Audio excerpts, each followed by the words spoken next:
Everything is measured by loan loss ratios and outright default. And dentists at large in Canada have one of the lowest absolute loss ratios of all other codes. We have an aging population in Canada with an ever elevating dental IQ, which means we know more about dental care as we age. We're learning more as a society, and we all want the pearly whites, and that's great for dental business. I'm in the business of helping people let go. And it's not easy for some, but sometimes you just gotta let go. Go, be free, live, for goodness sakes.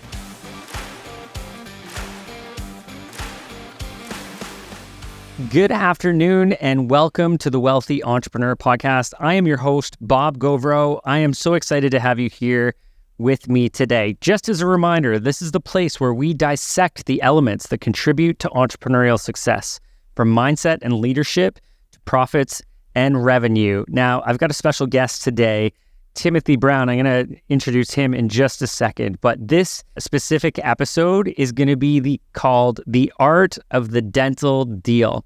So Timothy Brown is a CEO and broker of record for ROI Corporation and has served the profession of dentists since 1979. His broad experience in dental practice systems, including appraisal, brokerage, leasing, practice management, together with a close scrutiny of a database of thousands of Canadian dental practices, has given him an unequaled view on the many unique circumstances involved with the dental practice ownership and transition. Tim is the CEO of ROI Corp, a fantastic entrepreneur. He's got a great story. He's a huge authority in the dental space. I'm really excited to bring him in to share some insights for those dental practitioners and also entrepreneurs that can relate this to their particular business as well, thinking about some of the ideas that we can get ready for exiting. Without any further ado, I want to welcome my good friend, Timothy Brown, to the show. All right, Timothy, I am so excited to have you here. Listen, we've had the opportunity to collaborate a little bit over the last couple years, and nothing but energy, excitement, and good advice and value that you bring to the table, sir. I certainly respect the hell out of you and everything that your company has done. For those that don't know you yet, that you're going to earn that respect from them as well, but I'd love for you to maybe share a little bit of the story of how you got to where you are today and maybe a little bit about ROI Corp. Sure. Well, it's all because of my mom and dad. Long before I was born in 1948, my dad needed a job. He was walking down College Street in downtown Toronto, and he walked into every business he could find because he and my mom were pregnant. My dad needed a job, and he accidentally stumbled into the Associated Dental Cooperative, and it was a very small supply house that sold instruments and materials to dentists. They were approximated very, very close to the University of Toronto Faculty of Dentistry. That's why their office was there, where it was. And they said, we're not hiring. My dad kind of dared him, give me a chance. So the guy handed my dad an order book, a little carbon copy order book, and a catalog of dental stuff, and said, go get it, kid. And my dad came back at the end of the week with a little book of orders, and they went, hey, this kid can sell. And he got a job.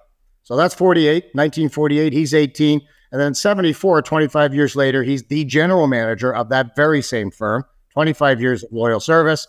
It was a cooperative. It was owned by dentists. They were all shareholders, but the shareholders of the cooperative, they were all getting old, Bob, and they're getting old dentists. And they started saying, Roy, you've been managing this company for years. What am I going to do when I'm ready to exit? I'm ready to let go. I want to retire. I want to go fishing. And my dad said, well, there's a lot of young kids over there at U of T. Maybe we could persuade one of them to maybe give you a little something for your practice. And up until then, there was no formal dental practice appraisal or brokerage service in Canada. A few dentists had bought and sold, but it was not formalized. There was no official brokerage appraisal service. It was all just hearsay and very, very small sale prices. So my dad persuaded one of the old boys on the board to give him a chance. He put a little appraisal on. He took out a sheet of paper and a pen and goes, okay, how many dental chairs have you got? How much do you pay your dental staff? And what's your rent payment every month? And he made up a little appraisal, and he sold that first practice in 1974 for $28,000. And here we are 50 years later. That's 50, folks. And my mom and dad started it, pioneered it. They both passed. I bought it. I'm the only shareholder. I'm the only son. And we have 57 employees now Canada-wide. And we are the number one in Canada. And we appraise and sell dental practices, and we do a little bit of vet and optometry. So that's the story, Bob. Thanks for asking. You know what? What a great story. There's a lot of people. Actually, I just talked with someone else in the last episode. We were talking about, there's easy ways to get into business and there's hard ways to get into business. And sometimes the easier way is buying, but I don't know if that's the case with a family business. Like, what were the family dynamics like when you were coming up through? Because I can just imagine, you've got a lot of energy. I'm assuming that comes naturally from the family. That must have been an interesting time working together. Well, I have 3 older sisters, and so I'm the baby. I'm the only boy, and they all had a crack at it. And one of them worked full-time. They all worked in the business at one time or another, but one of them got very serious in the company for a while. She was the heir apparent, and then it just didn't work out for a bit of family dynamic. Her family, our family, it just didn't work out. So I was the last kid in line holding ticket number 4, and I was able to redeem it. So there are family dynamics in any family business in transition. For those of you listening or watching that are in a family business, I know, I get it. I now have two full-time employees in the business that are nephews, sons of my older sisters. So I know. So I've been the son buying with the family dynamic, and now I've got the young ones behind me, and they're probably waiting for me to knock off or kick the bucket. It's the same thing, right? They're getting older, Bob. Well, they're waiting for me to age along. So the family dynamic is there. It exists in all family businesses. It can destroy some family businesses. For the Canadian viewers here, you've probably heard stories about the Bronfman family, the Billis family that owns Canadian Tire, the Sobeys family. There are very, very few big families that don't have breakups over money. And it can happen at all levels too, from the corner store up to the corner suite. So be careful in family business and get some outside advice, folks. Don't try and do it on your own. We got outside advice. Yeah, 100%. And you need to, because, sometimes, what's the story? You can't see the forest or the trees. When you're deep in the weeds, you just don't know. And there's a lot of emotion that gets connected into it. So yeah, great advice. Get advice, right? Love this. So now I actually have more history. I didn't really understand that. I knew it was a family biz. I didn't realize how it actually started. Love that story. That's actually really good. And one of my questions was going to be why dentists and medical professionals. So I'll maybe tweak it because now I understand why that's how it was started. What is it that continues to inspire you, keep you connected with this market space? Because you and I know we've got a shared interest for medical professionals, dentists specifically. What is it about them that's unique that keeps you coming back? Well, I think this is the same of anybody that's involved in a business being bought and sold. And you've certainly been there on the sidelines as well as an advisor, like I am. I'm a sideline advisor. It's watching someone exit with dignity and pride and getting a check and reward for all their toiled years of sweat equity. Many business owners don't get paid for all the time they put in. They might draw a salary or dividends, Bob, but they don't get paid. And that exit check, that going out the door with that reward, that paycheck for your goodwill in particular, that's dignity and that's pride. And that turns me on to see people get respected. Like I respected my father. He had a third-party appraisal. He set the price. I paid full price. No bickering, no bartering, no nothing. That's pride and dignity, and that turns me on. And for the young ones, it's just fun to watch them basically crap their pants and shake when they're signing the loan. They're signing the agreement of purchase and sale, and they're sweating. And it's like, you're going to make it. And by and far, like 99% of them do make it. I'll say it bluntly, they're scared shitless, Bob, at the beginning. You should be, folks, because it's a big decision to buy another person's business, family or otherwise. It's a big commitment. And that turns me on because I see these young people jumping in the deep end and watching them swim. That's what keeps me going. Those are the two things. The rest is just business, Bob. The rest is just. And I would say too, I think it's interesting. Banks aren't dumb. These commercial bankers and the rules and regulations that come in, when you're talking about the metaphor of jumping in the pool and seeing if they swim, it's like watching the bank. They say, okay, we're going to throw these guys in because we know they will swim. They've got web feet or whatever it is. We know that they're going to do well. And then other industries, they sort of look away from and they say, well, we're not necessarily going down that road. But they have such confidence in the dental space specifically. What is it maybe that contributes to that highest level of success rate of exit value at high levels and the bank's essentially willingness to fund anything? Well, anybody that's ever been involved in banking will tell you that all of their segments, the funeral home industry, the restaurant business, the car dealership, the dental market, doesn't matter which line of business, everything is measured by loan loss ratios and outright default. And dentists at large in Canada have one of the lowest absolute loss ratios of all other codes. The banks sort everything by SIC codes or SIC codes, they call them. And, accounting firms have a sick code. Real estate brokerages like mine have a code. Dentists have one of the absolute lowest loan loss ratios. They sometimes get in a little trouble maybe making cash flow because sometimes they overborrow or they have some slow months or short-term disability. Yeah, they might have a short-term disability or some bad habits, but they always manage to work their way out of it. So, if you don't have a lot of bankruptcies and defaults, you will keep lending. And that's the bottom line. Dentists get, in Canada, 100% financing offers for the purchase price of a dental practice that has a respected appraisal put upon it, my company being one of them. There are others, but our appraisals are approved and respected. And there's very few, there's lots of questions asked, but there's very few outright declines for dental financing because they pay their bills, Bob. Yeah. Well, and even just looking at their business model, and we were chatting about this briefly before we hopped on, but, they've got reoccurring revenue that comes in with cleaning and all of the dental emergency related work that, you become a trusted medical practitioner to the family. And a lot of the times they don't even have to pay for it. It's insurance that's covering it. So, it's not like it's a huge pricing. We're not sure if we're going to negotiate this price here or not. It's like, no, this is it. Insurance is going to pay it. You're going to continue to come back unless we've really screwed something up. So it is a beautiful business model, right? As far as how they operate. I love them. Yeah, no, it's you say it's recession proof. It's interest rate proof. Recently we've seen the rates go up. That has hardly stopped the wheel from turning. It's pandemic proof. In fact, most dental practices, even though they were closed for about 3 months, they came back with a vengeance. So they're pandemic proof, recession proof. Interest rate resilient. There are very few industries, so it's an essential service.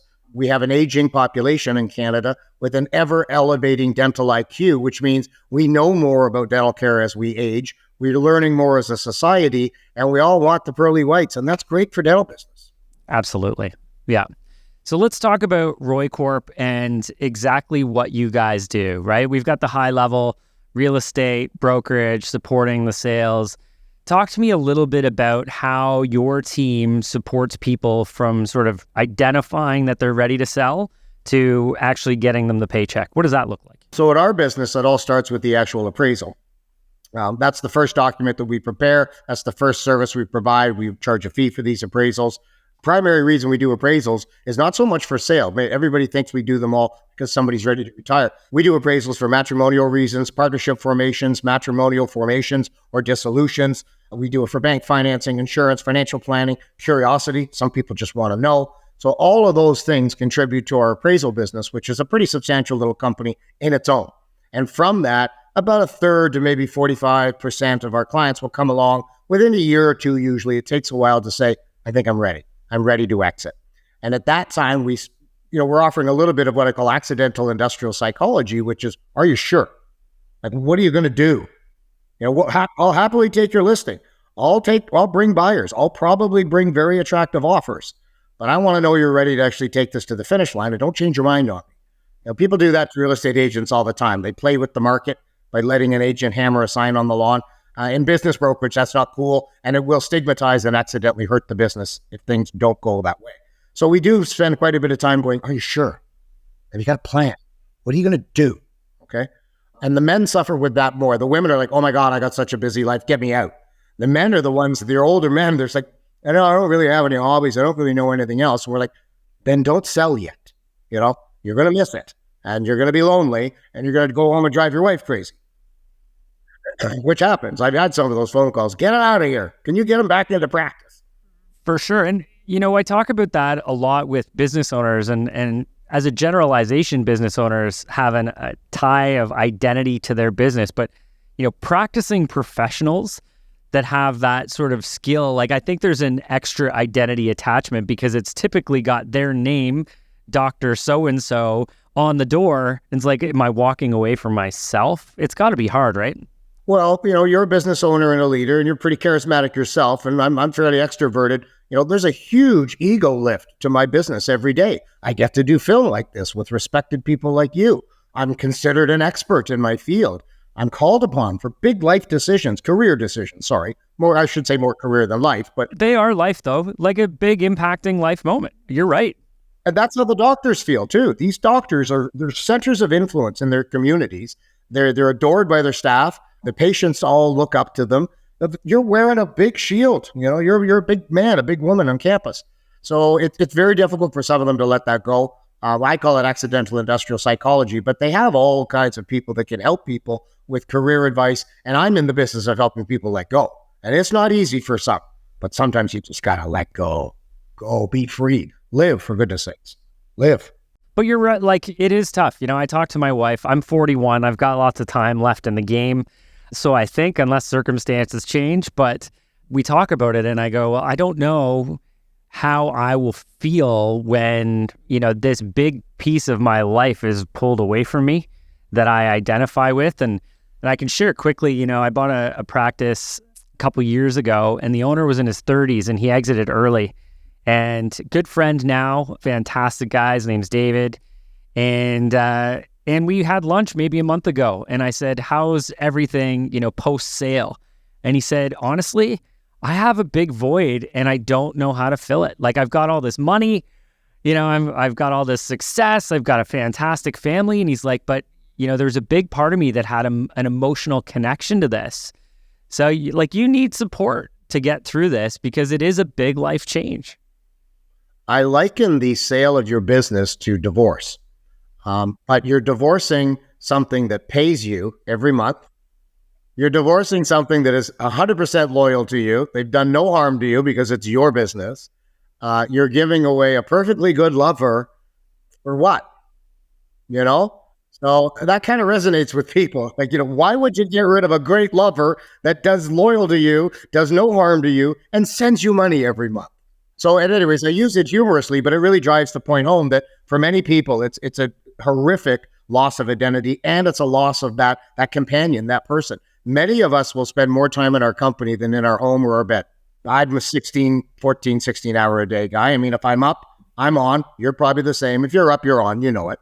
I'm addicted. Sorry, folks. I'm an alcoholic. Sorry, workaholic, alcoholic. I've had a few glasses of wine there last night. I'll tell you that. One of those clients got to me. We had some wine last night. You really just need to watch that, though, because it's very, very difficult. You can't go get it back because it's being sold. The buyer's not going to sell it back to you. And going and getting another one, it's just not the same. It's not your baby. It's like buying a McDonald's. It's just a business now. It's like buying a Tim Hortons. It's just a business now. And that may keep you busy and active, but don't sell until you're ready. Really dig deep on that, business owners of any business type. Never mind the dentists I work with. Dig deep. You say you're 41. I'm 60. I think I've got 15 to 20 left in me because I don't know what else I'm going to do. For sure.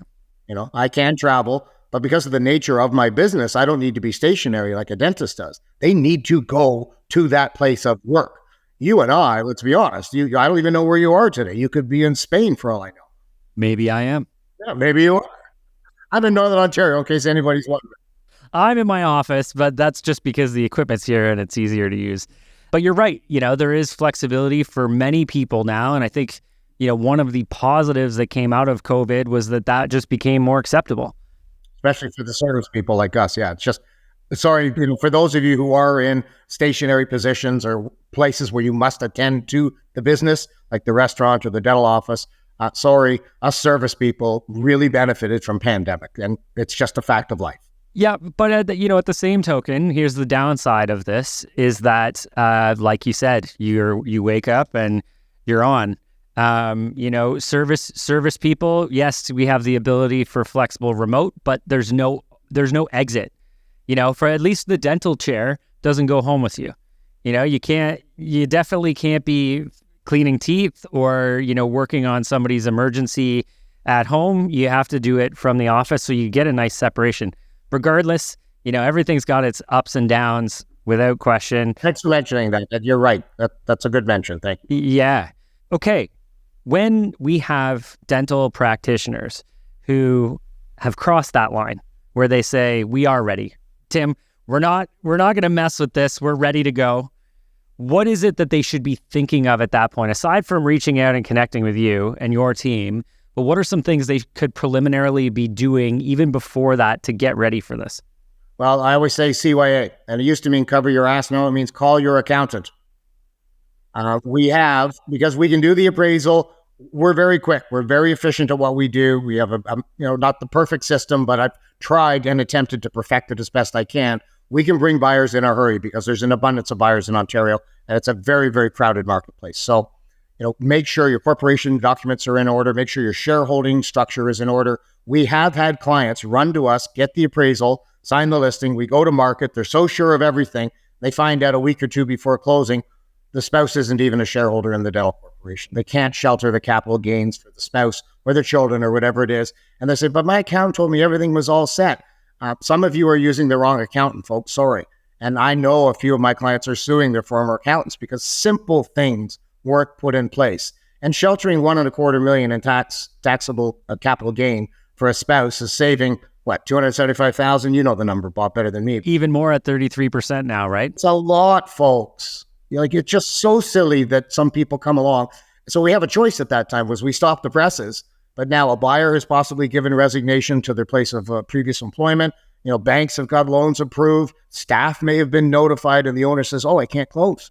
That's not cool. So CYA. I really mean that so seriously. It means call your accountant, okay? And you maybe have your accountant just consult with the lawyer because they may have the incorporation docs. It depends on who's got the minute book. But do you even know what a minute book is, folks? And do you know how important that book is? It actually does need to be babysat and fed once a year at least. Memorandums, you have to put notices in there. Anytime you make any kind of change to the corporation structure, dividends, and a lot of you have very, very bad record keeping. I'm sorry. It's just the life of the entrepreneur. I'm not picking on dentists. I'm picking on busy entrepreneurs. So Bob and I probably have our affairs in order because we see the mistakes. So please get your affairs in order. And then the appraisal is an easy thing. There's lots of great companies. Mine is one of them.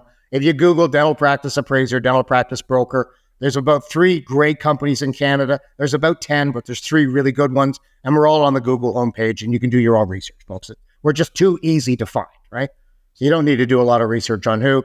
Do your reference checks, of course. But and then from there, it's just a process where we behave very, very similarly to a real estate company, but it's all confidential. It's all private. There's no sign on the lawn. It's very discreet. It's a silent, sealed bid auction. We don't do Dutch auctions. So no buyers will know the identity of other buyers. No buyers will know the offers of other buyers. The only thing I am obligated to tell you is I have other buyers, and I have to be telling the truth because if I'm lying, I lose my license and so forth. Then really that's it. And then, you go to market when you're ready and hurry up and wait. I say to everybody, it'll happen. There's a buyer for everything. Some take a little longer to sell than other, but it's a vibrant market. It's an active market. The banks love it. We have an abundance of purchasers, a horrible oversupply because they have no boundaries on the number of dentists that can get a license in Canada, and they are coming to Canada by the plane loads because this is the best nation in the world to be a dentist, without exception. I have so many reasons for that. I won't go into it today, but if you want to be a dentist, Canada's number 1 by far. Love that. That's fantastic. In so many discouraging moments where our government is maybe doing things that we agree with or don't agree with, fantastic to hear. Government's a 4-letter word now, Bob. Yeah. Don't even get me started on this capital gains tax. Oh, don't get me going. Yeah, no, I can't do it. That'll be for a different podcast. You and I have had too many of those conversations with our clients. I don't know, I probably had 200 conversations in the last 2 months, and it's just anger. That's all I'm going to report. There's a lot of anger. And I share that, though. I do share a little bit of that anger and frustration because, and I'm not a political person. I don't necessarily share my affiliation, but I'm guessing you can imagine where it is. And, that's not a topic of conversation for me right until they start lying to us. And again, I'm not going to go down that rabbit hole, but guys, this is why it's important. And I like that. CYA, call your accountant, cover your ass and call your accountant all in the same line, because there's ways that we can proactively deal with that in a better way than not. So good advice. Love that. I'll just sum with this. I just happen to have this document here because I'm going to prepare it with a client. So we call it a critical path, and it's just a whole bunch of things that need to happen to closing date. Okay? Closing date, the day you get your money. And it really can be that simple, but we've thought it through because there's a logical steps. But some of them might be skipped over for some of the people. Like some of them own their building, so we don't have to talk to any landlords, which is a blessing. If you own your building, by the way, your business is worth more than the identical business across the road that rents their space. That's another topic for another day. But it's a logical process.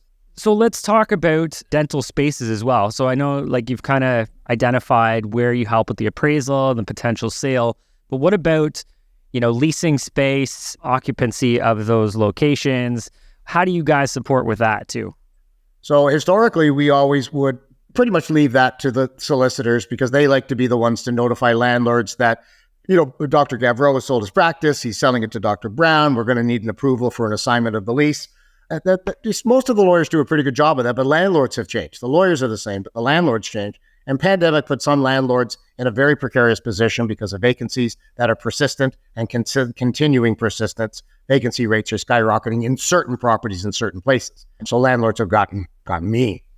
They don't really like a lot of change. So very recently, and it happens to be right around the corner from you in downtown Peterborough, we bought a little consultancy called Realty Lease Consultants, and they specialize in healthcare leasing, either helping a doctor to initiate a new lease with a landlord. So they work for the doctor to protect him or her from the big evil corporate conglomerate landlords out there, and mostly at renewals, because every time you go for a renewal, many doctors just get the document and say, sign for another 5. That's your time to negotiate again, because you're in a stronger position when you're renewing than when you were first taking vacant space. And Realty Lease Consultants and the team there with Ian Toms, they have worked out some magical terms for people to get some better terms from the landlord.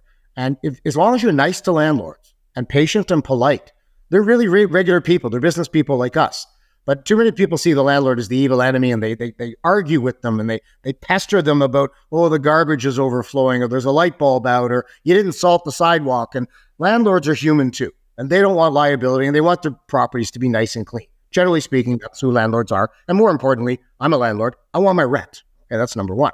So we can facilitate that. The lease itself now has become a separate asset in the business. It used to be a formality, and it used to just be a contingent liability of you're going to have to pay rent for 7 more years or 12 more years, whatever the balance of the term was. Now it's actually a saleable asset. The lease is real estate, folks. Premise leases that allow you to occupy space in a healthy environment, in a quality property and location for long term without any impairment clauses, which is the demolition clause, is the most evil one of all. That's an asset now. So we see that as a separate asset. We combine it into the appraisal when we do the appraisal, but your lease is now an appraisable asset. It's not just a liability that you have to pay rent. So change your mind on that. And some of you have some great leases, and I've got bad news for some of you renters out there. You have horrible leases, and you might not even know it. And it's like a ticking time bomb that it won't decimate your business, but it can very, very seriously handicap your ability to either sell it, trade it, you might have to relocate it on short notice. Like, just get a consultation. There's a couple of great firms in Canada. The one I recommend is the one I own in Peterborough. It's called Realty Lease Consultants. Just coincidental, it happens to be around the corner from Bob. And Bob, I'm sure you know the company because I think you're the accountant for that company. Well, I thought I'd bring it up and give you a little bit of a plug because it is fantastic work that you guys do there. It is. It really is a great service. Yeah, as a dental practitioner, what you want to be doing is sitting in the chair doing what you do, right? Let someone look after that lease. So don't do the leases yourself. Yeah, and it's super stressful. You don't know really what you're doing, right? I don't know what I'm doing. It's just not something that we should be entering into. Let the experts deal with that. So it's a fantastic service, Timothy, which is why I wanted you to share that. And it's and folks, I didn't know Bob was the accountant of the firm until I went into the due diligence phase with the owner and he produced his financials. So I didn't even know you were the accountant, to be honest. I just wanted to buy the company. But I'll also say that I, as a business owner, I buy and sell quite a bit of real estate, but lately it was time for our company to move. I decided to move into rented space again and sell a building that I was located in. And just the right thing came along at the right time. And I hired Ian Toms, a Realty Lease Consultant, before I even thought of buying the company, to look at my lease. I've been a real estate broker since 1984. I've collected and examined, I don't know how many hundreds or thousands of leases, but I wanted someone on the outside. And sure enough, didn't he pick up 6 or 7 little items?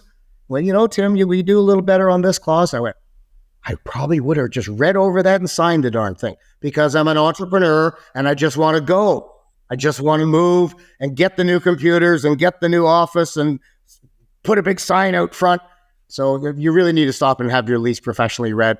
Bob's probably read a few leases for people. Lawyers do it, but there are specialists in it, and I happen to buy one of those companies.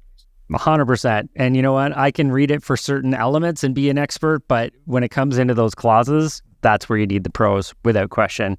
Some of these leases today are hundreds of pages long. Carry on. Hunter, yeah. Exactly. And it's more and more common. Every agreement is longer than you'd want it to be. Oh, well, that's Canada, folks. Yeah.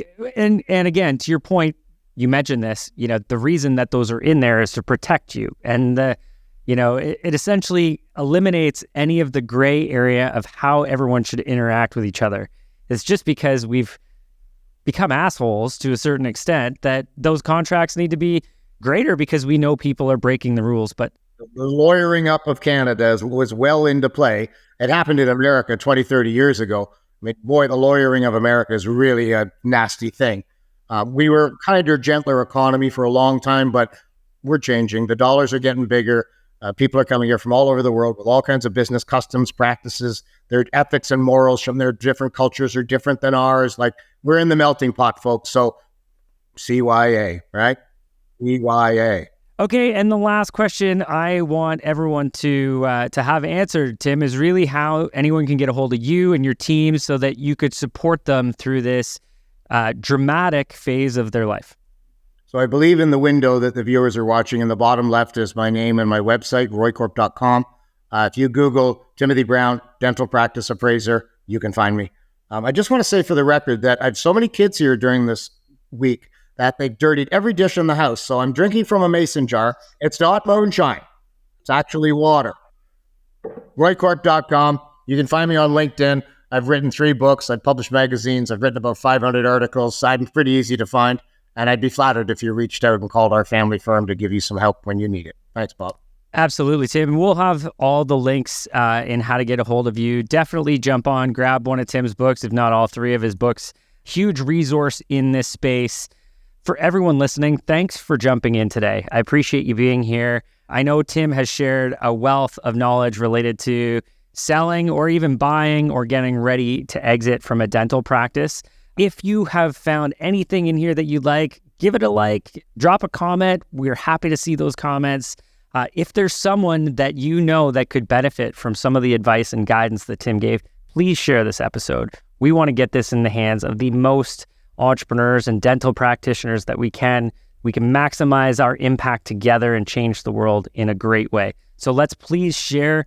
Make sure you're following this podcast. We want to make sure that you get access to next week's episode because we will have one every single week. Once again, Tim, thanks for joining me today. Appreciate you so much, my friend.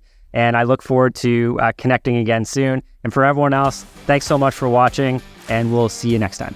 And make it a strong day.